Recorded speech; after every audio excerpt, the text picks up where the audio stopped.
یوں میں رحمت لقب پانے والا اسی سے ہے اسلام کا بول بالا الا رحمت للعالمین۔ اور ہم نے تمہیں نہیں بھیجا مگر رحمت سارے جہاں کے لیے۔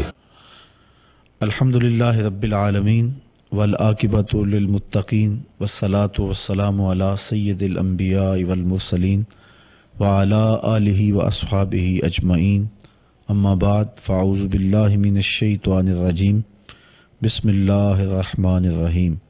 ان اللہ وملائکتہ یصلون علی النبی یا ایھا الذین آمنوا صلوا علیہ وسلموا تسلیما۔ الصلاۃ والسلام علیک یا رسول اللہ وعلی آلک واصحابک یا محبوب رب العالمین۔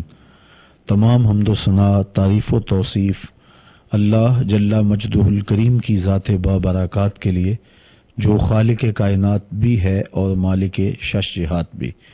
اللہ جل وعلا کی حمد و ثنا کے بعد رسول رحمت، شفیع معظم، نبی محتشم، اللہ کے پیارے، امت کے سہارے، رب کے محبوب، دانائے غیوب، مالک رقاب امم، فخر عرب و عجم، والی کون و مکاں، سیاہ لا مکاں، سید انس و جاں، سرور لالا رخاں، نیر تاباں، سر نشین مہوشاں، ماہ خوباں، شہنشاہ حسینہ، تتمہ دوراں، سر خیل زہرہ جمالاں، جلوائے صبح ازل، نور ذات لم یزل، باعث تکوین عالم، فخر آدم و بنی آدم، نیر بطحا، رازدار ما اوہا، شاہد ما طغا، صاحب علم نشرہ، معصوم آمنہ احمد مجتبیٰ، حضرت محمد مصطفیٰ صلی اللہ علیہ وآلہ وسلم کے حضور ناز میں اپنی عقیدتوں، ارادتوں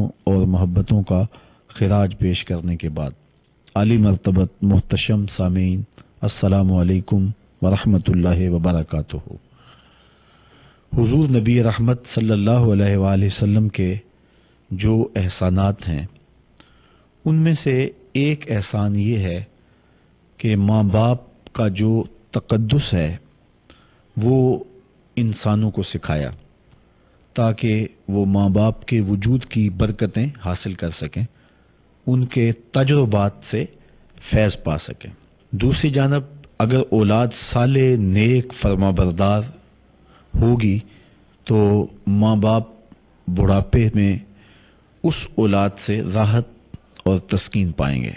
ماں باپ کے لیے اور اولاد کے لیے ایک دوسرے کے حقوق و فرائض کو پہچاننے سے ایک اچھی معاشرت تشکیل پاتی ہے۔ اگر ہم حضور نبی رحمت صلی اللہ علیہ وآلہ وسلم کی تعلیمات جو اس حوالے سے ہیں ان کو فراموش کر دیتے ہیں تو ماں باپ اولڈ پیپلز ہوم کے اندر دھکے کھائیں گے اور ہم اپنی زندگی کے کچھ ایام آسودگی سے گزارنے کے بعد اسی جانب سفر کریں گے اور اسی اذیت سے ہم کو گزرنا پڑے گا۔ میرے اور آپ کے آقا و مولا نے ماں باپ کے حقوق و فرائض کو بیان کیا، اولاد کو ماں باپ کی خدمت کرنے کی ترغیب دی، بلکہ ایک صحابی حضور کی خدمت میں حاضر ہوا اور عرض گزار ہوتا ہے کہ میں نے جہاد پہ جانا ہے، تو حضور نے اسے ارشاد فرمایا احی والدہ کا، کیا تیرے والدین زندہ ہیں؟ اس نے کہا جی حضور میرے والدین زندہ ہیں۔ قالا ففیہ ما فجاہد، کہا جا ان کی خدمت کر، یہی تیرا جہاد ہے۔ ماں باپ بیمار ہوں اور بیٹا جہاد پہ جا رہا ہو، شریعت اس کی حوصلہ شکنی کرتی ہے۔ ماں باپ کی خدمت میں اللہ کی رضا رکھی ہے، رضا اللہ فی رضا الوالد، ماں باپ کی رضا میں اللہ کی رضا پوشیدہ ہے، اور اگر ماں باپ ناراض ہوں گے تو اللہ کی رضا نصیب نہیں ہوگی۔ ہم اپنی قمیض کے بٹن کھول کے فرماتے تھے مجھے یمن سے یار کی خوشبو آتی ہے۔ کسی نے کہا وہ کون ہے جو آپ کو ملنے بھی نہیں آیا اور آپ اس کے لیے اس قدر محبت فرماتے ہیں؟ تو فرمایا کہ اس کی بوڑھی اور نابینا ماں ہے جس کی خدمت اسے میرے حضور آنے سے روکے ہوئے ہے۔ بلکہ فرمایا کوئی اویس بن عامر کو ملے اور میرا سلام دے اور اسے کہے کہ میری امت کی بخشش کے لیے دعا کرے۔ معلوم یہ ہوا کہ جو ماں باپ کے خدمت گزار ہوتے ہیں ان کی دعائیں رد نہیں کی جاتی۔ حضرت سیدنا عمر رضی اللہ تعالیٰ عنہ اور حضرت علی المرتضیٰ رضی اللہ تعالیٰ عنہ حضرت اویس رضی اللہ تعالیٰ عنہ کو ملنے کے لیے یمن میں پہنچے، حضور کا سلام دیا۔ بس حضرت اویس کی آنکھیں آنسوں سے تر ہو گئیں، تڑپنے لگے اور بار بار پوچھتے تھے حضور کے لبوں پہ میرا نام کیسے آیا، کیسے حضور نے کہا اویس کو میرا سلام دینا۔ کہا اتنا پیار حضور سے تو ملنے کیوں نہیں آئے؟ تو حضرت اویس نے کہا کہ تم نے میرے حضور کو دیکھا ہے؟ تو بتاؤ حضور کے ابرو ملے ہوئے تھے یا کہ کھلے ہوئے تھے؟ تو پھر خود ہی کہا کہ جس نے نہیں دیکھا اس سے پوچھ لو، اگر کوئی دور سے دیکھتا تو اس کو جڑے ہوئے نظر آتے اور کوئی قریب آ کے دیکھتا تو اس کو کشادہ نظر آتے۔ تو گویا جو حضور علیہ السلام کے دین کی بتائی ہوئی تعلیمات کے مطابق اپنے ماں باپ کی خدمت میں مصروف رہتا ہے وہ قربت رسول سے محروم نہیں ہوتا ہے۔ تو یہ یہاں رہ کر بھی اس فیض سے مالا مال ہوتے رہے ہیں جو دربار رسالت کا فیض تھا۔ تو دین نے ماں باپ کی خدمت کرنے کی ترغیب دی۔ ایک صحابی حضور علیہ السلام کی خدمت میں حاضر ہوا، جاہمہ بن عباس رضی اللہ تعالیٰ عنہ، اور عرض کی کہ حضور میں غزوہ پہ جانا چاہتا ہوں، آپ کی خدمت میں اجازت کے لیے حاضر ہوا ہوں۔ تو حضور نے اسے بھی ارشاد فرمایا حل لک من ام، کیا تیری ماں ہے؟ تو اس نے بھی عرض کی یا رسول اللہ میری ماں ہے۔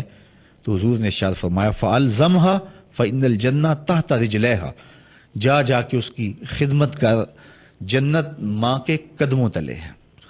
ماں کے قدموں میں جنت کھینچ کے رکھ دی اور ماں کی تکریم اور اس کی تعظیم کا حکم بھی دیا۔ اور عملی طور پہ ایک دن حضور نماز عشاء پڑھانے کے لیے مسجد نبوی میں تشریف لائے، تا حد نظر صحابہ حضور کے منتظر تھے، ادب کی آیتیں اتر چکی تھیں، آواز بھی حضور سے بلند کرنے کا حکم نہیں تھا۔ جب بولتی ہے تو اس کے لہجے میں جبریل بولتا ہے، ماں جب مسکراتی ہے تو لگتا ہے جنت کی ساری کلیاں کھل اٹھی۔ اللہ نے اس کو وہ درد دیا، اس کو اولاد کے لیے وہ محبت دی، اولاد کے لیے وہ پیار دیا کہ اس کی کوئی دوسری مثال نہیں ہے۔ ایک شاعر ہوا تابش، اس نے ماں کے پیار کا نقشہ کھینچا، مدت ہوئی میری ماں نہیں سوئی تابش، میں نے ایک بار کہا تھا مجھے ڈر لگتا ہے، ابھی ہو گیا ہوں، میری ماں اس خیال میں رہتی ہے کہ میرے بیٹے کو کہیں ڈر نہ لگ رہا ہو، وہ آج بھی میرے بستر پہ پھونکے مار کے سوتی ہے۔ اولاد کے لیے امٹتے ہوئے پیار کے یہ جذبات اور محبت کا یہ عالم دنیا کے کسی ترازو پہ اس پیار کو نہیں تولا جا سکتا۔ میں کہا کرتا ہوں آج مارکیٹ میں جائیں تو کوئی چیز بھی آپ کو خالص نہیں ملے گی، لیکن ماں کا پیار آج بھی خالص ہے، ماں کا پیار آج بھی کھرا ہے۔ اولاد کے لیے اس کی محبتیں، اولاد کے لیے اس کا پیار، اس کی تڑپتی ہوئی ممتا اور اس کی ممتا کے جذبات، اس کا کوئی جواب نہیں ہے۔ وہ اولاد بدبخت ہے جو ماں باپ کی خدمت سے جی چراتی ہے اور ان کی توہین اور تنقیص کرتی ہے اور ان کی ناراضگی مول لیتی ہے۔ خوش نصیب وہ لوگ ہیں جو اپنے ماں باپ کو راضی کر کے اللہ رسول کی رضا حاصل کرتے ہیں اور دنیا اور آخرت کی عزتیں پاتے ہیں۔ امام غزالی نے لکھا ہے کہ ایک نیکی ایسی ہے جس کا صلہ آخرت میں تو ملتا ہی ملتا ہے، دنیا پہ بھی ضرور ملتا ہے، اور وہ ماں باپ کی خدمت ہے۔ اور ایک برائی ایسی ہے جس کی سزا آخرت میں تو کاٹنا ہوگی، دنیا میں بھی ضرور اس کی سزا انسان پاتا ہے، اور وہ ہے ماں باپ کی بے ادبی اور ماں باپ کی توہین۔ نہیں تو نشان لگا لیں اس شخص پہ جو ماں باپ کا بے ادب ہے، ساری زندگی آپ اس کو رسوا ہوتے دیکھیں گے، اور اس شخص پہ بھی نشان لگا لیں جو اپنے ماں باپ کا با ادب ہے، ماں باپ کی تعظیم کرتا ہے، ان کے احکام مانتا ہے، ساری زندگی اس کی پگڑی کا کلس آپ جھکا ہوا نہیں دیکھیں گے، اس کو عزتوں کی مسند کے اوپر بیٹھا ہوا دیکھیں گے۔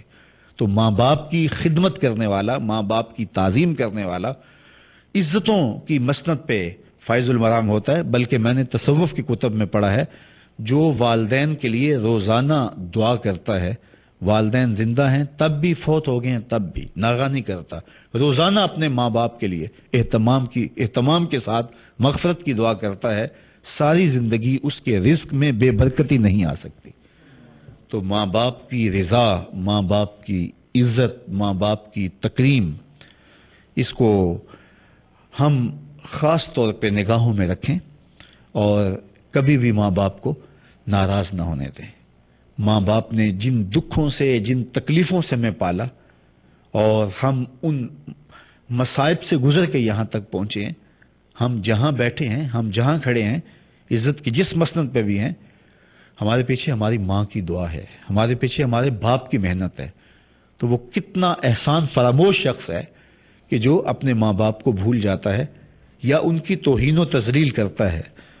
حضور نبی رحمت صلی اللہ علیہ وآلہ وسلم نے ماں باپ کے ادب کی تلقین کی اور ماں باپ کے احکام کو ماننے کا حکم نامہ جاری فرمایا اور ہر صورت میں ان کو راضی رکھنے کی تلقین کی، سوائے اس کے کہ وہ ایسا حکم دے جو شریعت کے مزاج سے متصادم ہو۔ لا طاعت المخلوق فی معصیت الخالق، باقی والدین کی رضا کو اپنی رضا پہ مقدم رکھنا اور ہر خوشی ماں باپ کے قدموں میں ڈالنے کی کوشش کرنا، یہ اولاد کی سعادت مندی ہوتی ہے۔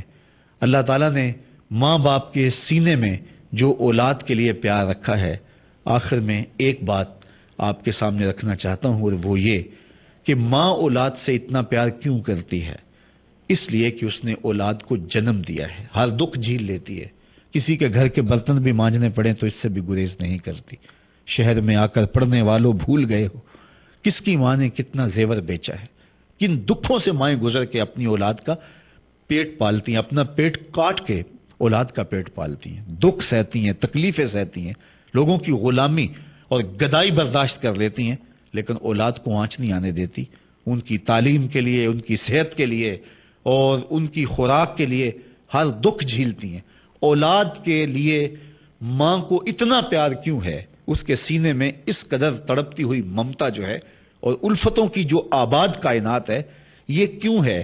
تو اس کا ایک ہی جواب ہے، اس لیے کہ ماں نے بچے کو جنم دیا۔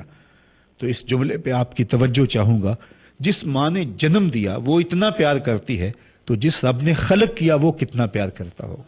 70 ماؤں کا زندگی بھر کا پیار ایک طرف اور مالک کا شفقت کی نظر سے ایک بار دیکھنا ایک طرف، تو وہ بد نصیب لوگ ہیں جو مالک کی دہلیز چھوڑ کے گلی گلی رسوا ہو جاتے۔ وآخر دعوانا ان الحمدللہ رب العالمین۔ وہ نبیوں میں رحمت لقب پانے والا، اسی سے ہے اسلام کا